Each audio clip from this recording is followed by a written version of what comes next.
Hello, everybody. Hope you all are doing well. Welcome back to the Great Ace Attorney Chronicles. Let's continue where we left off.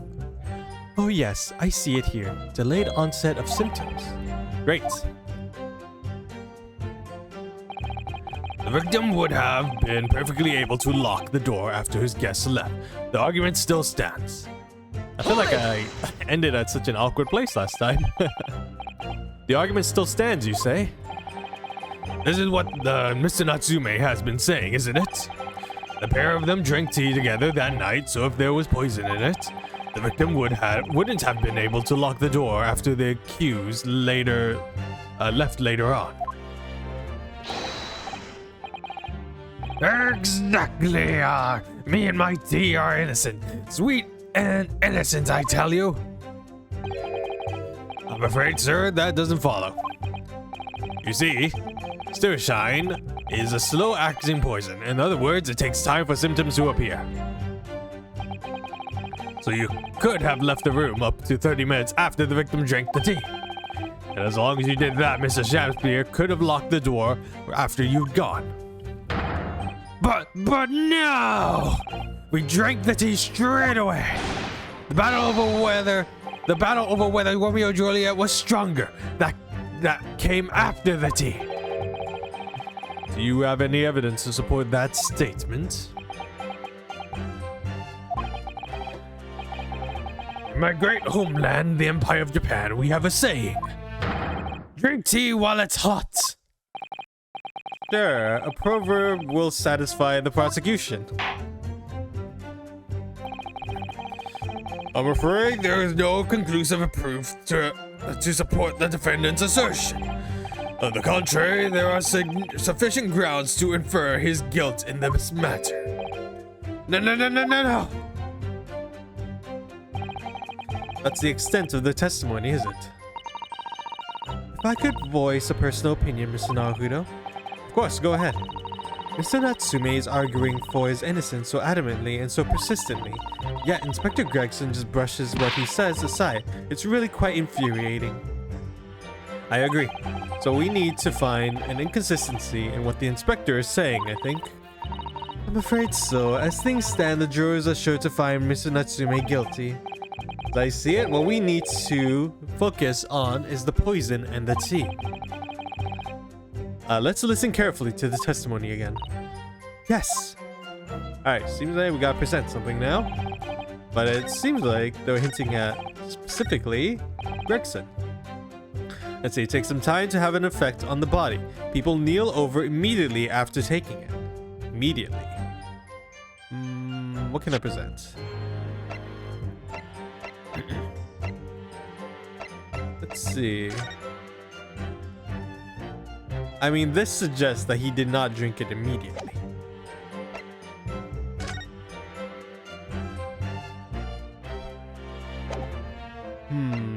Wait, he says the people kneel over when taking it immediately. So let me see.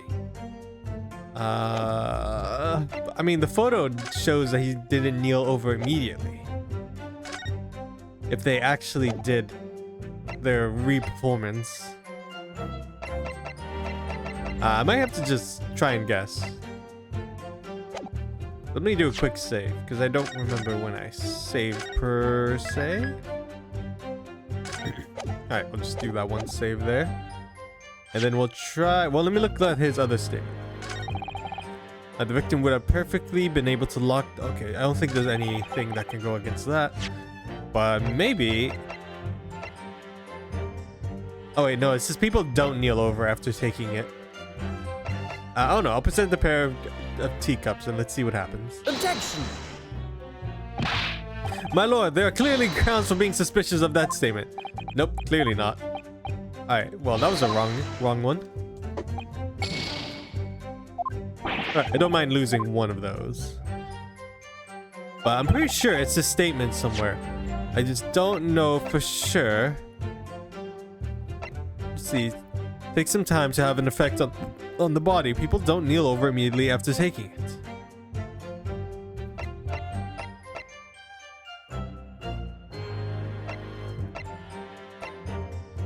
Ooh, I'm not sure. What is this first? Oh wait, it's gone. Where'd it go? Oh. What is it, Mr. Naruto? This bar of soap, when we first found it, I could have sworn there was some sort of round disc in this depression, just here, a reddish one. Yes, you're right. I remember it too. But now the depression is completely empty. Where could the disc have gone? A cheap bar of soap was discovered just outside. The little reddish medallion from the center has mysteriously vanished. Yeah, where did it go? What could it... What? Where could it have gone, is my question.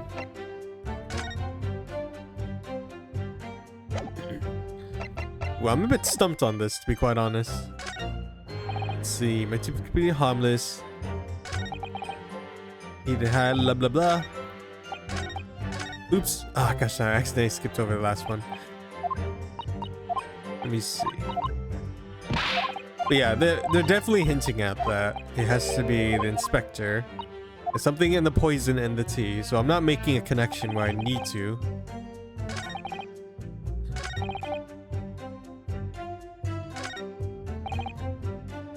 Let's see. It takes some time to have effects on the body. Is there a way we can prove that... I don't know. I'll just present the crime photo. Maybe. Maybe. I don't know. Oxyfed present 30 minutes after ingesting, a high likelihood of something been mixed with tea.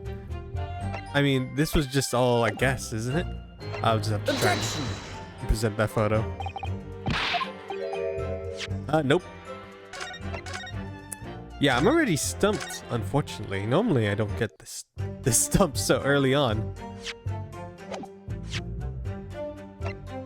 I got second-hand handbook. I don't know why I have the street map still. I have this bar of soap. What? Do they want me to present the bar of soap? Objection! Okay, no. That would have been completely weird if they wanted me to present the bar of soap. But no, I'm definitely stumped on this one. I don't really know for sure what I'm supposed to be presenting, or if I need to press everyone on again. Objection!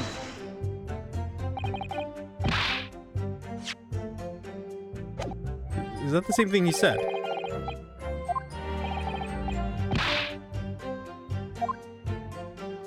Okay, no. It just said something a little bit different this time.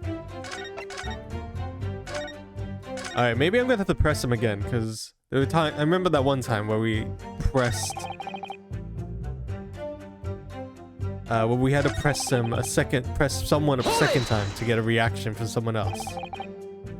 Let's see, how long does it take for the symptoms to appear then? According to the coroner speaking at the yard, about 30 minutes. Victims suffered violent convulsions, cramping, stiffness, and eventually dies from asphyxiation. So there's a 30-minute interval between when the poison is ingested and onset symptom. There seems to be a lot of different types of poison in the world for sure. Alright, yeah, we already talked over that.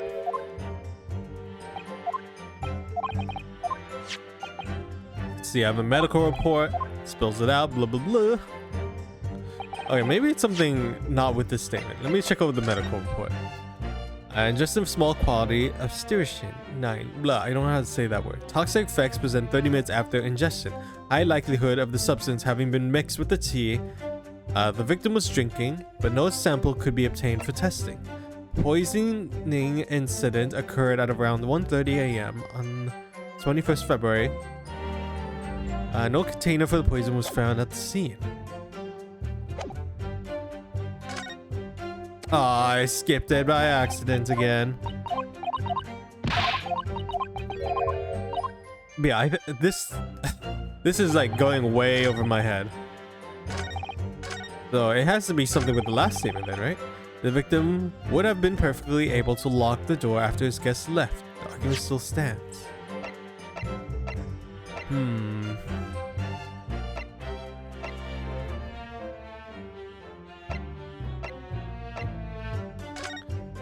Why would he leave his teacups though, for one?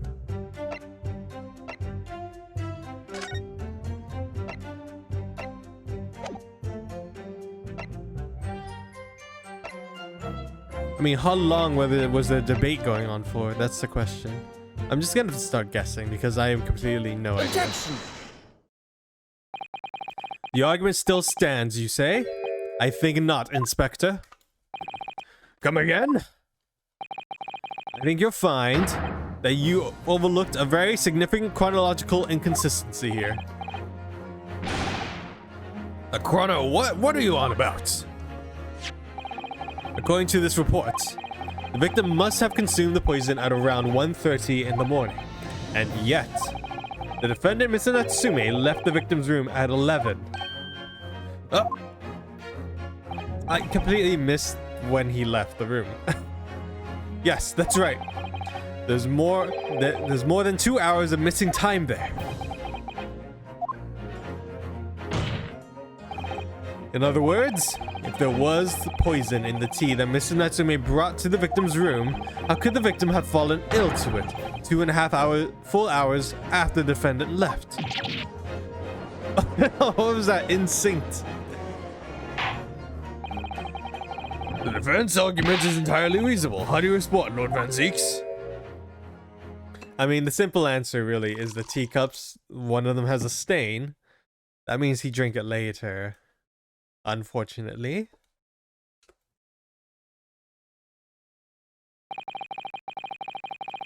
Pray forgive the discourtesy if my mind has wandered. I was considering what cuisine would best complement the contents of my hollow chalice this luncheon. How could it have happened, you ask? I do hate to shatter illusions, but my Nipponese friend appears to be chasing a phantom idea. A phantom? Is it so hard to imagine that the victim drank his tea after the accused had left? For example, at the time stated in the medical report? Yes. At around 1:30. Mr. Natsume brought the tea with him to drink together with his neighbor. And in Japan, there is a well-known saying, drink tea while it's hot. Objection! And in my country, there's an even more apt saying. There's nothing more refreshing than cold tea. The point is, if there was such a long gap, there may be other ways to explain how the victim came to be poisoned. Other possibilities. What sort of possibilities, Counsel? Well, for example, the man could have had another visitor. Another visitor? That's a very bold assertion, my learned friend, from someone who has nothing to substantiate it. Or the victim could have taken the poison of his own violation. You suggest this may have been suicide, Counsel? Objection! Mr. SHAMSPEARE has categorically denied suicide. The idea can and must be dismissed. But he could be lying.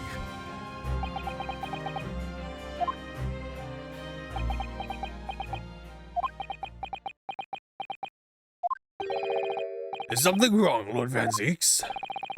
I was listening to the sound of the carriage pulling up outside the courtroom. Pray forgive the discourtesy. Carriage? What carriage?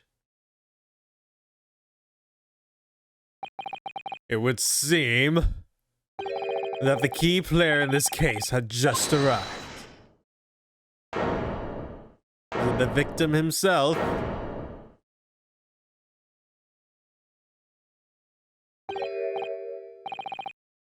Out, brief candle. Out, brief candle. Life's but a walking shadow.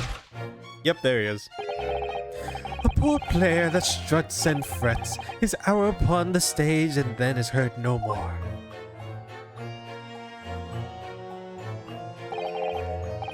It is a tale told by an idiot, full of sound and fury, signifying nothing.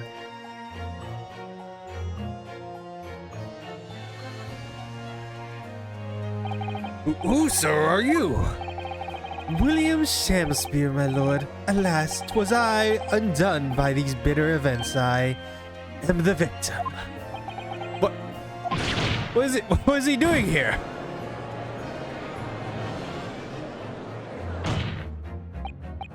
The prosecution seeks to call this gentleman to the stand. With his testimony, my learned friend, futile resistance will be utterly crushed. You're calling him as a witness? Very well, counsel. I grant your request within the interest. I'm curious to discover what the court shall hear from the victim himself.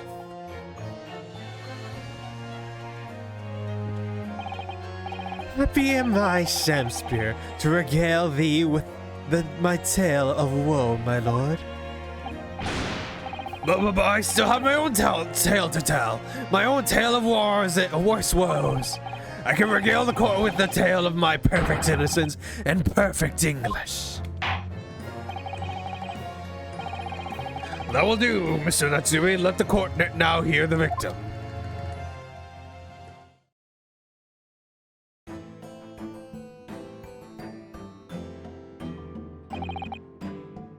Alright, so that's Mr. SHAMSPEARE. But who's the other man beside him? Yes, I feel that we've caught a glimpse of that man before. State your name and occupation for the court, please.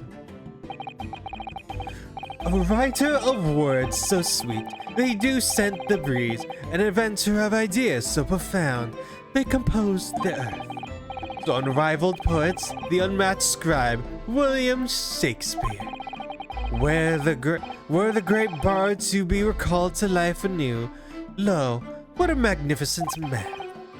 Good fellows, I am he who ponders such a miracle, William SHAMSPEARE. Oh, my name's Meterman. Adrian B. Meterman. I work for the Altamont Gas Company, East End Branch Office. I remember now, it was yesterday on Briar Road. Oh yes, she's right, it's him. Oh, what's this? What's that man doing over there? He looks like he's trying to see into Seki-san's lodgings. Is something wrong, Mr. Naruto? Excuse me, can we have a word?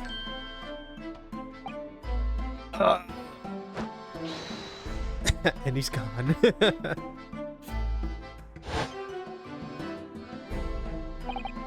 Yes, we spotted him outside Mr. Garridim's house that morning. And he's a gas company employee. What does he have to do with this case? So, Mr. William SHAMSPEARE, you are the victim in this miserable affair, correct?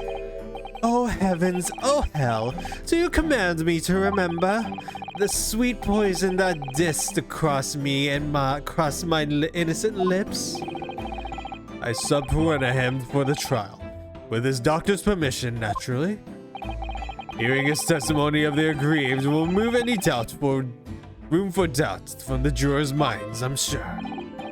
Behold, you have only to rearrange the letters of my name to see that's me's a seraph, an angel indeed. Thus be I noble of mind, sweet of nature, and verily honest of heart, as all heavenly angels be. Because there isn't a let's contrive meaning in your name. No, not at all. The jurors seem to be very moved by this man, I'm afraid. They're actually taking the seraph anagram idea seriously? Thank you, witness, for your illuminating introduction. But my lord, what's the man next to SHAMSPEARE doing here? The gas man, I mean. Oh, what, me? Well, now. Allow me to enlighten my learned friend. You recall, I presumed, your earlier impertinence? When you suggest that the victim had another visitor to his room on the night in question. Moreover, that the victim is a compulsive liar. What? No, I didn't quite say that. This young chin-stroked is here to controvert your wild claims conclusively. Is that not so, Mr. Meterman? Hang on now, I'm just here. I hereby call for your formal testimony. You will tell the court as lucidly as possible what happened on the night in question. One may smile and be a villain. It doth pain me, but let the truth be spoken. The truth of that wintry night of my discontent.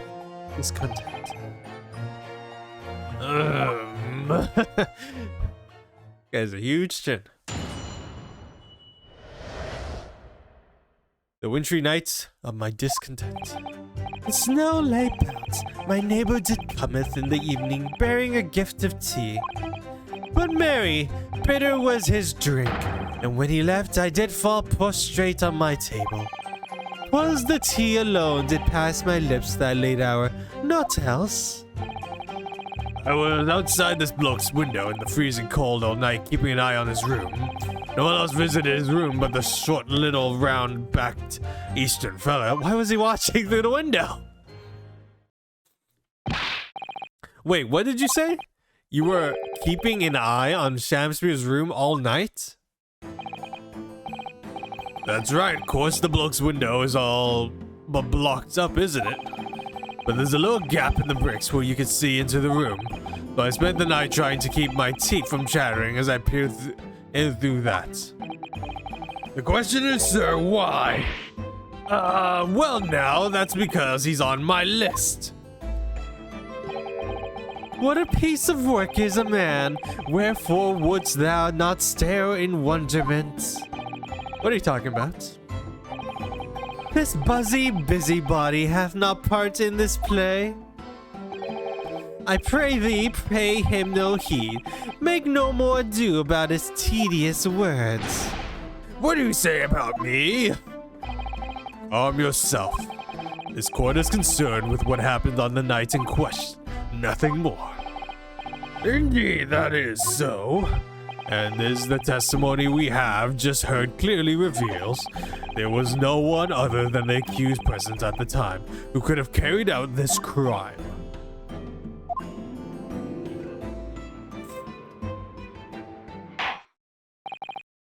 Well, I believe this may be the final testimony of the trial. Now, counsel, the defense may proceed with the cross-examination. Yes, my lord.